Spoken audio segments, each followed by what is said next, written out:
tarde. Eu sou Dom Jair Rodrigues e eu sou um contador de histórias. E hoje eu tenho grande alegria em estar aqui para contar algumas histórias que eu aprendi com o meu avô. O meu avô, ele me ensinou muitas histórias que vieram lá da África. E eu vou contar para vocês hoje duas dessas histórias que meu avô me ensinou e que eu tenho contado aí já há alguns anos. Esse boneco que vocês estão vendo sentado aqui é como se fosse o meu avô. O meu avô é igualzinho esse boneco que está aqui. E ele me ensinou algumas histórias. Algumas dão medo, outras fazem a gente dar risada que até a barriga dói. Outras fazem a gente aprender bastante coisa. Outras deixam a gente assim, que mistério, eu nunca tinha pensado nisso antes. As histórias que eu quero contar para vocês hoje são histórias que vêm lá da África. E eu quero começar com a primeira de todas elas. O nome dessa história é O Primeiro Narrador de Histórias de Todos os Tempos. Essa história é tão antiga, mas tão antiga, que é a primeira história. Nesse tempo, o meu avô falou, o céu não era azul. Nesse tempo o céu era rosa. Nesse tempo as pedras eram moles. Nesse tempo o rio que vai para frente, ele voltava para trás. Era um tempo muito triste, porque o meu avô falou que nesse tempo não tinha ninguém que contava histórias. Não tinha livro de histórias, ninguém contava histórias, então para mim o mundo era triste. Mas eu quero tocar para vocês o instrumento das histórias. Este instrumento que eu estou aqui nas minhas mãos se chama kalimba. Com esse instrumento, toda vez que a gente toca, quer dizer que uma nova história vai começar. Mas é um instrumento pequeno, vocês estão vendo aí. Ele tem um som bem baixinho. Eu vou tocar ele com a ajuda do microfone, vocês vão ouvir. E aí sim, vocês estarão prontos para saber qual foi o primeiro narrador de histórias de todos os tempos.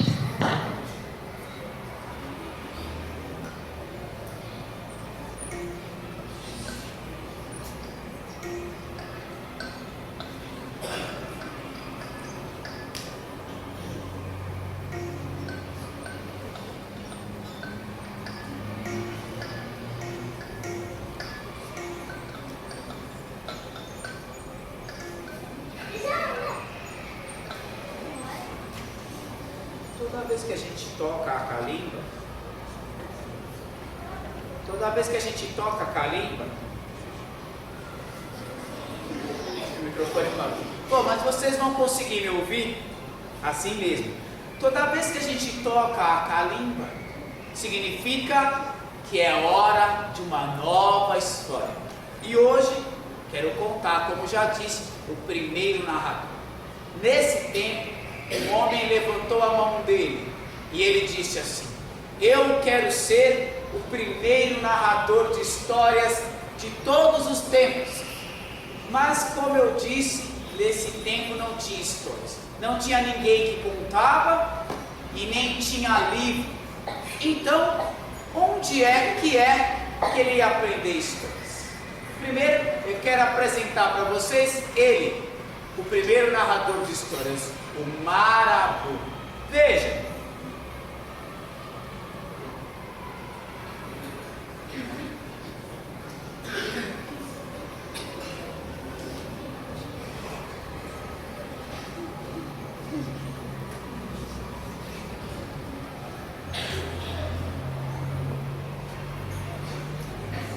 Sim, esse aqui é Marabu.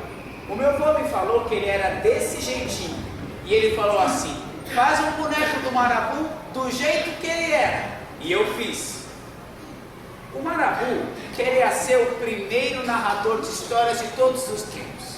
Mas, como eu disse, não tinha onde aprender. Foi aí que ele teve uma sensacional ideia. Ele chegava perto das pessoas, se apresentava como Marabu aquele que queria ser o primeiro narrador de histórias, e aí ele olhava bem no fundo do olho da pessoa, desse jeito. Quando ele fazia isso, ele descobria a história que a pessoa tinha dentro da alma dela, dentro do coração. E também às vezes ele descobria alguns segredos, mas o segredo ele não contava, mas a história ele guardava aqui, ó. E durante 7 anos, minha gente, ele foi andando pelo mundo, conhecendo gente de todo tipo. Gente alta, gente baixinha, gente rica, gente pobre, gente negra, gente branca, índios, todo mundo. Até diz que ele foi até onde é só gelo. Ele sempre queria olhar no olho das pessoas e descobrir as histórias que as pessoas tinham. Só que depois de 7 anos andando sem parar, ele ficou com uma preocupação muito grande. Como que ele ia fazer para não esquecer as histórias que ele guardou na cabeça dele durante tanto tempo? Pensando nisso, ele dormiu. Ele realmente estava com medo de perder as suas histórias. E aí ele teve um sonho revelador. Ele sonhou com o mestre da sabedoria. Ele sonhou com o mestre Griot, aquele que conhece todos os segredos da cultura, sabe o passado e também sabe o futuro, sabe explicar tudo praticamente. Ele sonhou com o mestre Griot. No sonho dele apareceu o mestre.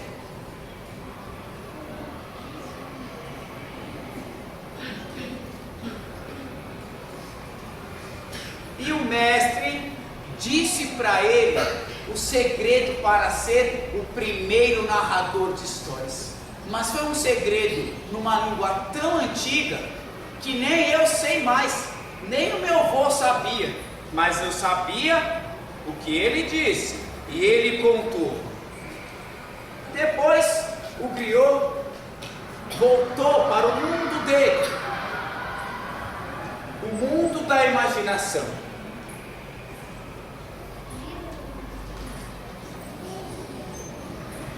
E aí, aquela noite terminou. Quando aquela noite terminou, o Marabu acordou. E ele sabia o que deveria fazer. Ele pegou um pedaço de papel muito grande e escreveu o nome de cada história que ele recolheu pelo mundo. Todas elas. Depois, pegou esse papel, cortou em pedaços bem pequenos. Colocou dentro da calimba mágica. Depois ele foi até o rio que corre ao contrário até hoje, colocou a água do rio dentro da calimba, esperou uma noite inteira passar e logo depois disso, no outro dia, ele fez isso aqui.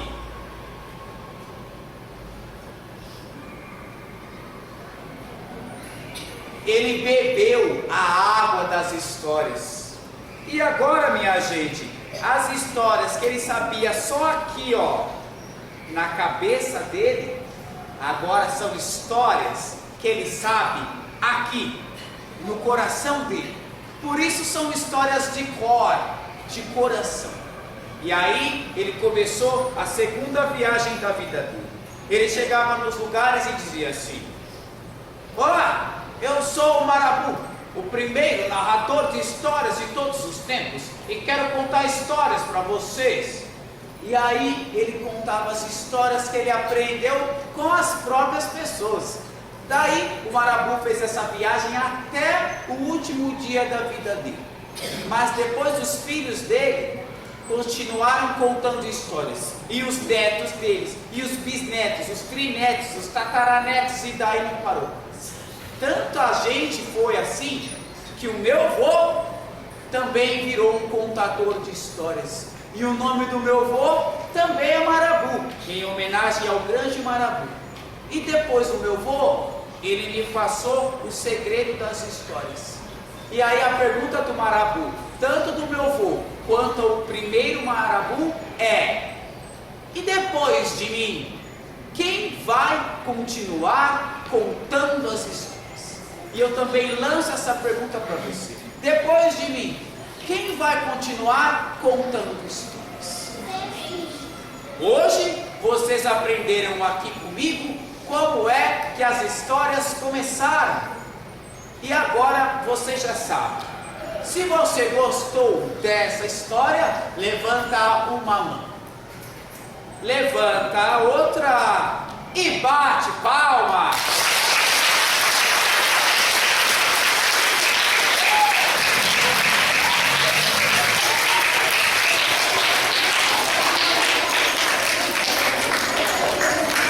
Muito bem, meus amigos. Agora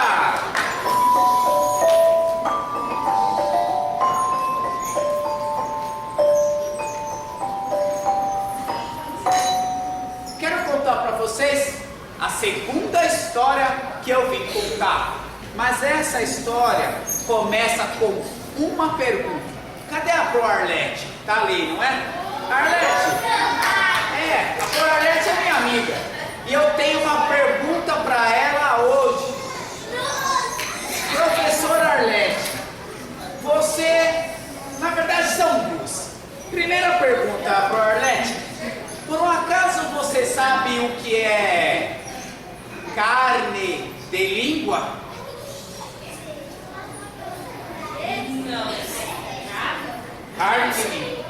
Bom, segunda pergunta então para a minha amiga Pro Arlete.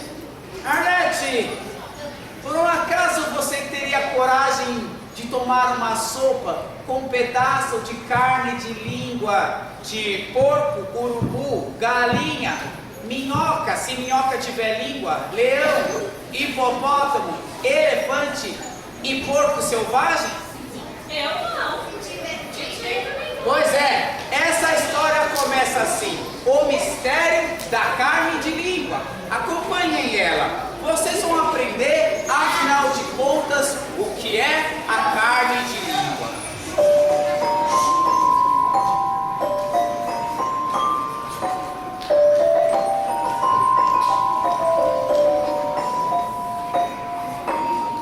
Essa é a história de um rei.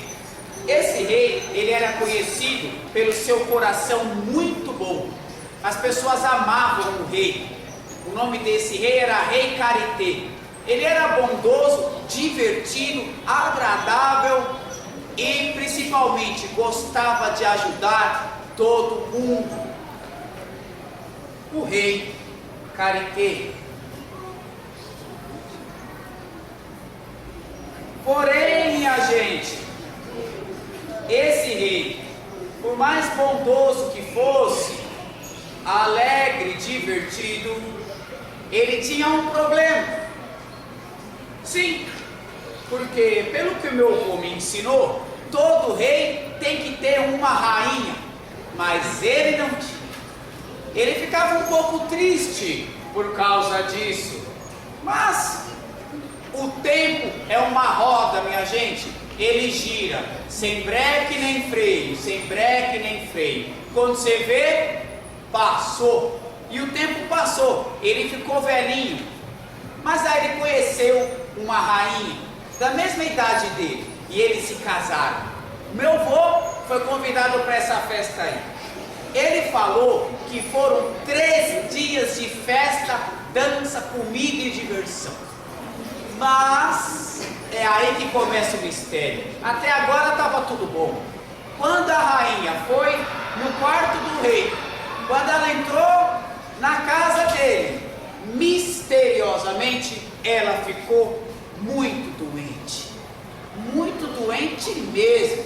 Os olhos dela brilhavam de muita alegria, mas estavam os olhos baixos, tristes. Ela mesma, coitada, estava tão magrinha que parecia até um cabo de vassoura. Que horror! Minha gente, o rei então ficou muito preocupado. Então ele mandou chamar os médicos, os mágicos, os curandeiros Todo mundo veio, mas ninguém sabia que doença que era aquela. Olha, realmente ninguém esperava por essa. Que triste! Foi aí então que ele mesmo, depois de um tempão, resolveu sair por aí, ele mesmo, para procurar a cura. E ele perguntava: você sabe de alguma coisa para curar minha rainha? Você sabe? Mas ninguém sabia. Ele estava ficando desanimado. Quando ele decidiu voltar para casa, ele pensava: a minha rainha vai morrer, infelizmente. Ele estava muito triste, mas ele passou perto de uma grande árvore, o grande baobá. Lá ele viu que estava o grande mestre griot. O mestre griot que sabe de tudo. O mestre griot sabe o segredo. Então ele teve um encontro com o mestre e ele perguntou: mestre griot, por favor, ajude a minha esposa, ela está muito doente. Meu querido rei, se você quiser fazer a sua esposa ficar boa de novo, dê para ela a carne de língua. Você sabe o que é carne de língua? Sim, eu sei. Ele pensou que sabia. E aí então ele voltou, se despediu do grande mestre e voltou para a sua casa, para o seu reinado. Quando chegou lá, ele disse assim: eu quero que venham todos os caçadores, quero que venham todos os cozinheiros. Quando eles chegaram, os cozinheiros e os caçadores, o rei deu a ordem: façam uma sopa com a carne de língua de todos os animais da África: leão, girafa, hipopótamo, hiena, urubu, porco do mar, galinha, passarinho. E todos os animais, tragam a língua de todos eles. Se lesma tiver língua, também traga. Pois é, minha gente, foi por isso que eu perguntei para a professora Arlete se ela queria tomar uma sopa dessa. Mas a sopa ficou pronta. E aí então o rei pegou aquela sopa, colocou num pote, pegou uma colher e deu para a rainha. E aí eu pergunto: será que ela ficou boa depois disso? Se você acha que ela ficou boa, levante a sua mão. Minha gente, eu tenho que dizer, aí é que ela ficou doente mesmo. Aí é que ficou ruim, minha gente. Imagina só comer carne de língua de porco selvagem, carne de língua de urubu, hiena, leão. Não era nada disso. Não era nada disso. Então ele voltou.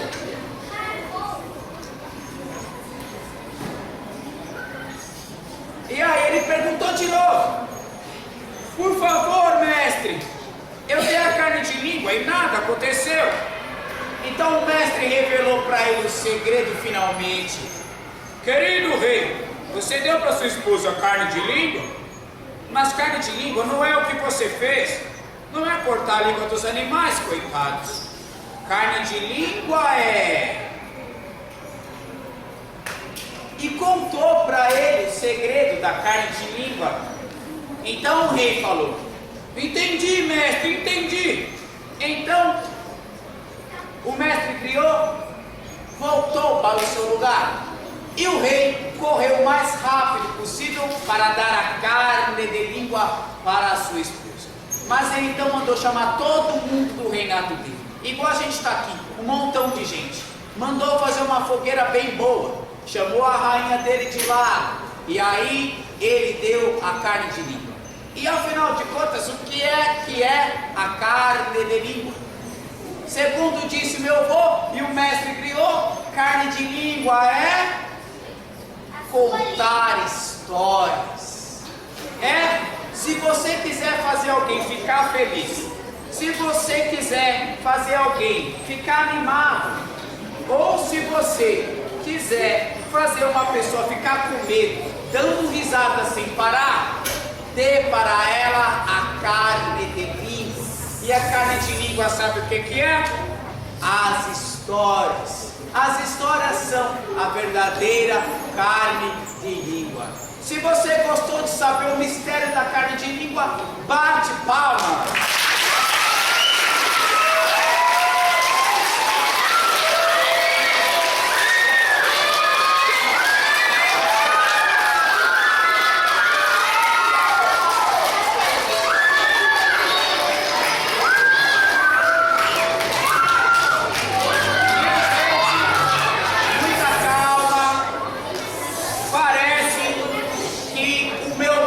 Aqui está acabando. As duas histórias eu já contei, mas como gosto de vocês e atendi o pedido da Pro Arlete que me chamou para vir até aqui, não posso ir embora antes de mostrar para vocês um grande segredo que tem, mas tenho que pedir para vocês para não contarem por aí. Está aqui comigo o único e verdadeiro cachimbo do Saci. Sim, ele está comigo.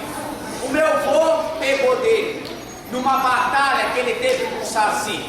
Se você quiser saber como que foi, outro dia eu conto a história, mas não vou embora sem te mostrar o verdadeiro e único cachimbo do Saci.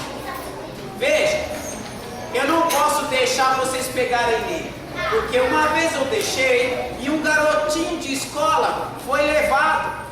Foi um garotinho maroto, ele pegou o cachimbo com as mãos e colocou na boca assim. Ele ficou doente. Gente, acredite em mim, ele teve uma grande dor de barriga e o pior, uma grande caganeira.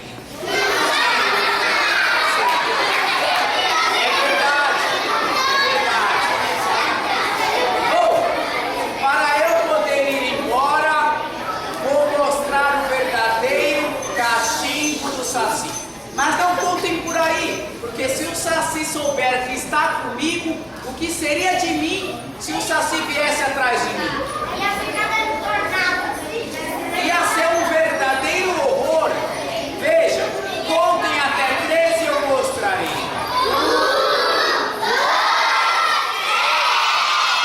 Aqui está ele.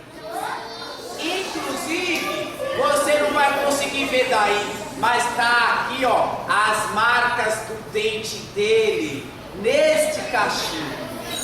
Gente, eu deixo ele escondido numa rua que é assim. Ela é bem numa rua subidona. No meio tem uma árvore bem grandona. De um lado tem uma escola e de outro lado tem uma fábrica. Eu vou lá de noite, faço um buraco, coloco o cachimbo enrolado num pano vermelho e deixo lá. Quando eu vou contar histórias em algum lugar especial, eu vou lá antes, pego isso de noite, para que ninguém veja, para que o próprio Saci não saiba onde está. Se você gostou dessas histórias que eu contei para você, você pode ver outras histórias que o professor Jair conta no YouTube. Basta você procurar lá no YouTube, Dom Jair, e você vai me encontrar por lá. Quero deixar para vocês o meu grande abraço. E se você gostou, bate palma.